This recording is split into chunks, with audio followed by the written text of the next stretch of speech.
Tonight on Texas News Channel, UT graduation rates make history. And one professor's prestigious award. You're watching Texas News Channel, your leader for live, local UT coverage.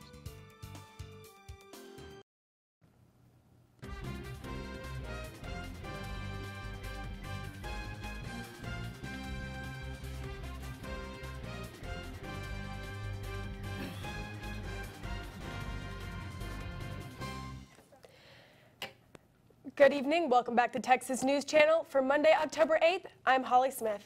And I'm Mercedes Gonzales. Thank you for joining us tonight. It's another Monday, another week. How was your weekend? Pretty good. I got through 2 midterm exams, so that was pretty good. Did you watch the big game? Oh, no, but I heard about it, and it was, really great. It was. We're all excited about UT's win over OU, and now we can add another win to that list. The class of 2018 set a record for the highest four-year graduation rate in UT's history, with 69.8%. UT credits the higher rate to new student success programs and methods of analyzing student data. President Greg Finvis says, "The hard work of our students is inspiring. Giving students more opportunities to graduate while increasing the number of students UT educates exemplifies our core mission as a flagship university serving the people of Texas." Congratulations are in order for a UT faculty member. Assistant chemistry professor Livia Eberlin was among 25 people from all over the nation to receive the Macarthur Grant. The 5-year grant is given to those who show exceptional creativity in their work. Eberlin received the award for developing the mass spec pen, a tool that identifies cancerous tissue in real time.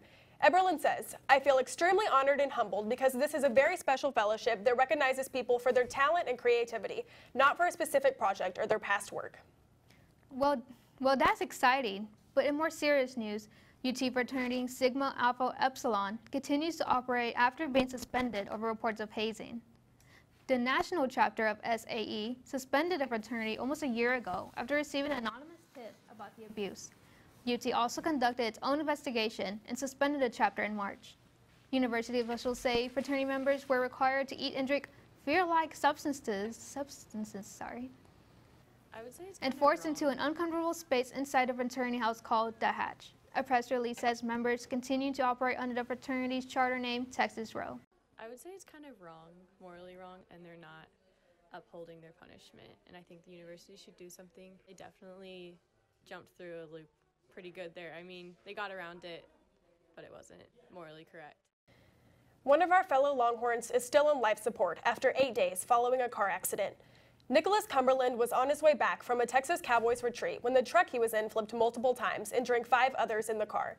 The UT junior sustained brain damage and was admitted to ICU. His relatives say he underwent a procedure and is doing well. A GoFundMe page has been set up to help his family pay for medical expenses.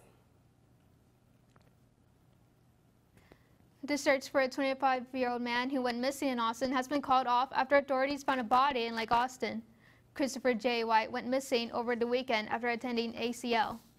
The sheriff's office has not yet confirmed whether the body is White, though White's family has been informed that a body was found. The medical examiner's office will determine the identity and cause of death. It's always so tragic when an event happens like this. You go out to have a good time at ACL, and it just reminds us that we should always be aware of our surroundings at all times. Definitely, especially late at night and everything. We'll be right back with more news. Coming up on Texas News Channel, Each college's grading system and Longhorns' thoughts on the Kavanaugh hearing. We'll be right back with more news.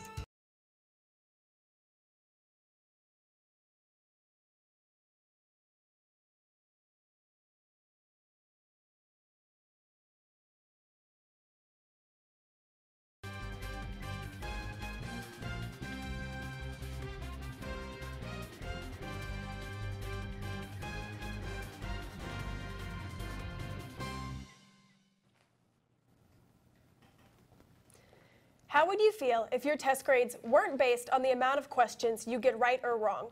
Well, for business and engineering students, this is a reality. We take a look at the difference in grading policies between different colleges at UT.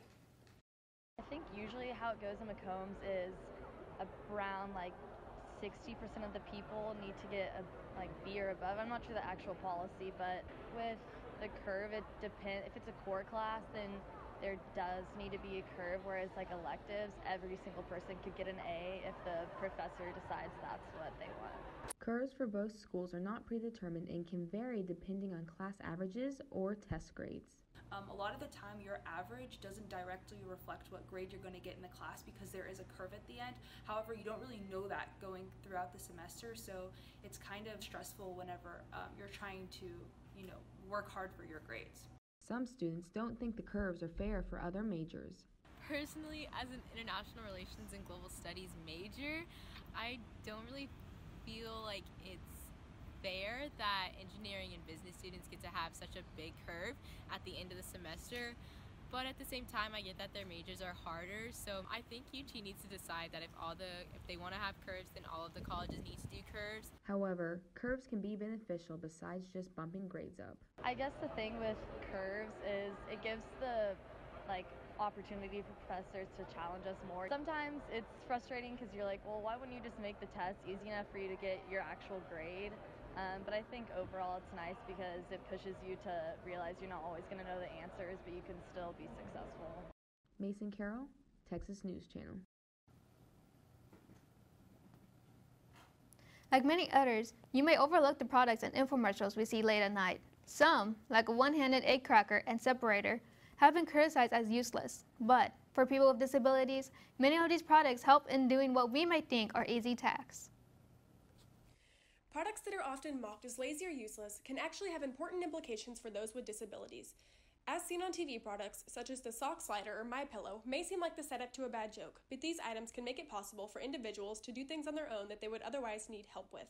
My dad has chronic pain and he has a lot of back problems, and he sometimes it really hurts to bend over, and he needs to keep himself straight. So maybe if someone sometimes he has to have people help him tie his shoes or help him get his shoes on, or maybe something like that could possibly help him. Some students believe that advertisers should take a different approach in their marketing. I think if the advertisements actually had people with disabilities using them, it would be for a better market, but the way it's currently in that advert was that it had people who didn't really need it using it, so it just didn't make it seem worthwhile. For many, identifying with the products is the key to making a positive impact. It's not just an older generation, it could be used for a wider audience, but that's not being portrayed in the videos. Holly Smith, Texas News Channel. After a controversial few weeks, Judge Brett Kavanaugh was confirmed as the 114th Supreme Court Justice. We asked Longhorns how they felt after the vote. Take a look.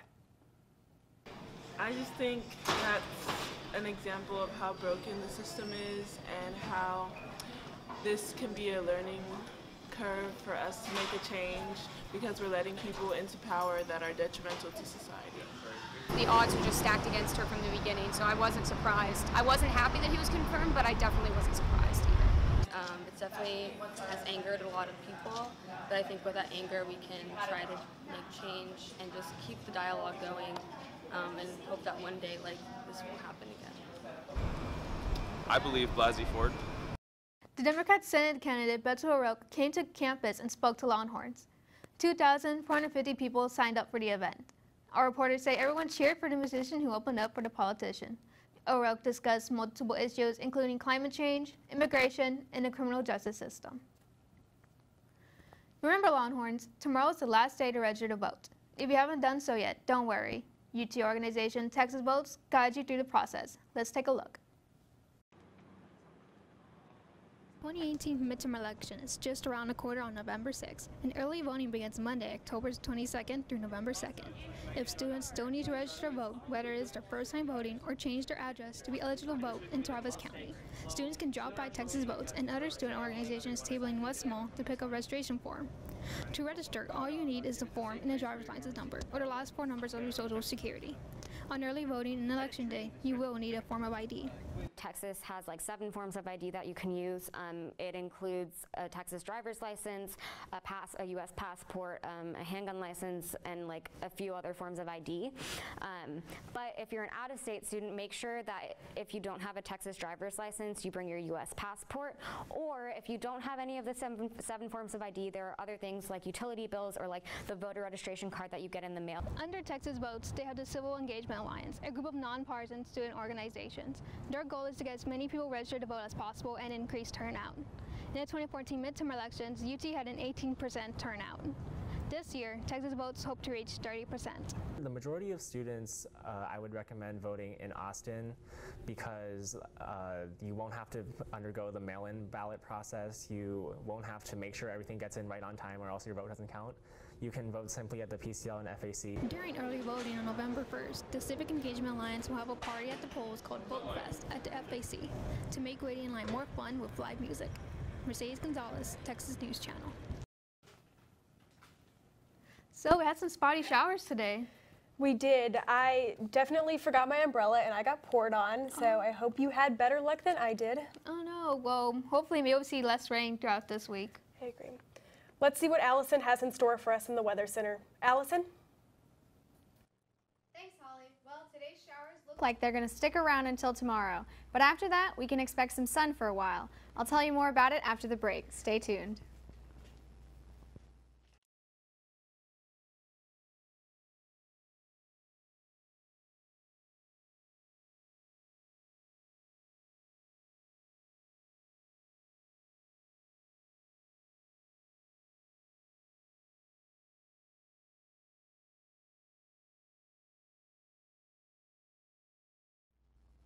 Welcome back to Texas News Channel. If you haven't already invested in an umbrella, it's about time you do so. Today, we saw scattered storms, and tomorrow we'll likely see more of the same.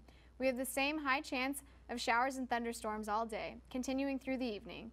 Wednesday will be much clearer with a high of 84 and low of 60. That clear weather will continue through the rest of the week with sunny skies and temperatures ranging between the low 60s and 80s. This weekend, a line of storms will make its way into our area, bringing with it heavy rains and strong winds. Luckily, a big autumn cold front will push its way through after. This means considerably cooler temperatures and an end to those seemingly endless afternoon storms. I don't know about you, but I sure am excited to finally break out my sweaters. Live from the Weather Center, I'm Allyson Ortegon. Thanks, Allyson. We'll be right back with sports.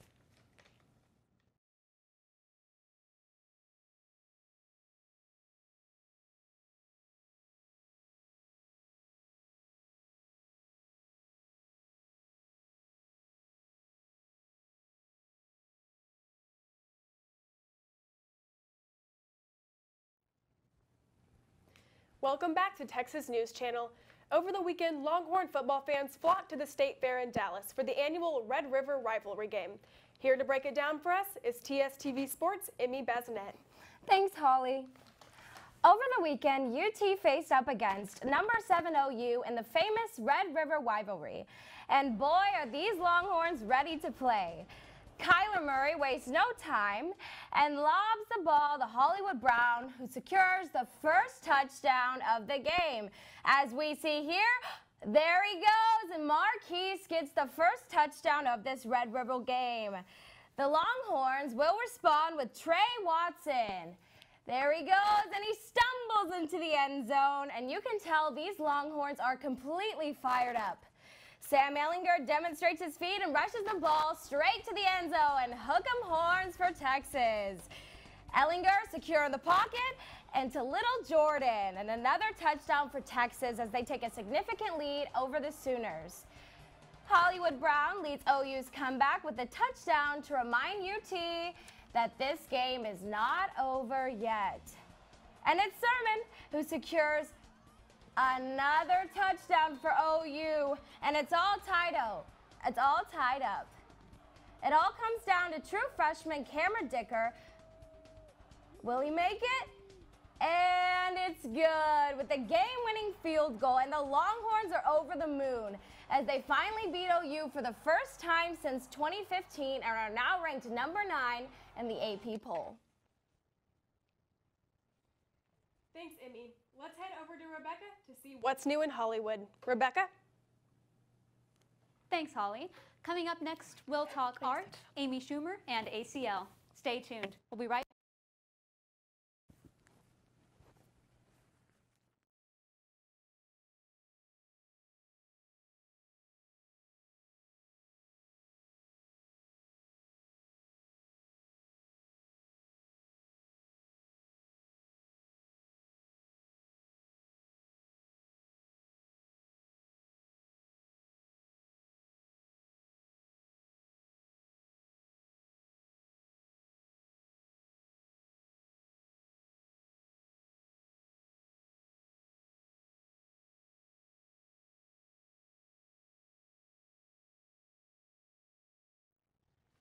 I pledge allegiance to the Texas flag. Our viral video of the week is pop music legend Paul McCartney on the ACL stage with the Chilean flag. Take a look. However, let's not be too hard on the former Beatle. According to Texas Monthly, Texans mix up the two flags so often, Texas congressmen have considered passing a bill urging Texans to stop using the Chilean flag emoji for the Texas flag. I Feel Pretty co-stars found themselves behind bars after being arrested at an anti-Kavanaugh protest outside of the Senate building. Of the 300 estimated arrests, comedian Amy Schumer and actress Emily Ratajkowski found themselves amongst the mix. Ratajkowski tweeted, quote, "Today I was arrested protesting the Supreme Court nomination of Brett Kavanaugh, a man who has been accused by multiple women of sexual assault.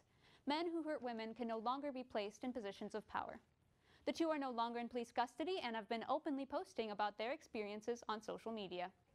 You won't believe this. An art auction in London left people in shock when a Banksy painting that had just sold for $1.4 million was shredded by the very frame it was in. The anonymous graffiti artist takes credit for the shredding. Banksy posted this video on Instagram of him installing the shredder into the frame. That's it for me. Live from the Entertainment Center, I'm Rebecca Saborio. Thanks, Rebecca. Thank you for tuning in. If you have a news tip, email us at news@texasstudenttv.com. Be sure to follow us for news updates throughout the week. You can follow us on Twitter at Texas News TSTV and like us on Facebook. I'm Holly Smith. And I'm Mercedes Gonzales. Have a great week.